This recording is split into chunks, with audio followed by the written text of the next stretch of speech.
മുസ്ലിം ഡോക്ടർമാർ red cross ചിഹ്നം ഉപയോഗിക്കരുത്. ഗ്രീക്ക് സങ്കല്പപ്രകാരമുള്ള വൈദ്യശാസ്ത്രദേവനായ അസ്ക്ലപ്പിയസിന്റെ സർപ്പം ചുറ്റിയ ദണ്ടിന്റെ ചിത്രങ്ങളും ഉപയോഗിക്കരുത്. ഇവ ബഹുദൈവ വിശ്വാസത്തിലേക്ക് നയിക്കും.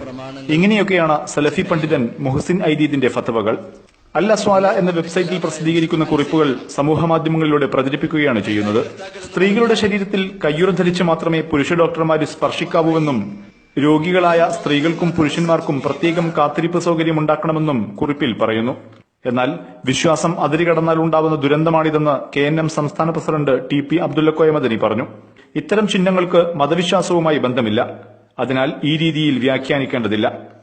ഇപ്പൊ ഏത് ആശയങ്ങളും ഒരു അമിതമായി തീവ്രമായ ഒരു ചിന്തയെ സ്വാധീനിച്ചു കഴിഞ്ഞാൽ അതിന് ഉണ്ടാകുന്ന അനന്തരമായ അതിന്റെ എത്തിപ്പെടൽ പലപ്പോഴും അപകടമായിരിക്കും. മുജാഹിദ് പ്രസ്ഥാനങ്ങളുടെ വേദികളിൽ പ്രഭാഷകനായിരുന്ന മുഹസിൻ കുറച്ചു മുൻപ് സംഘടന വിട്ട് പുതിയ ഗ്രൂപ്പ് ഉണ്ടാക്കുകയായിരുന്നു.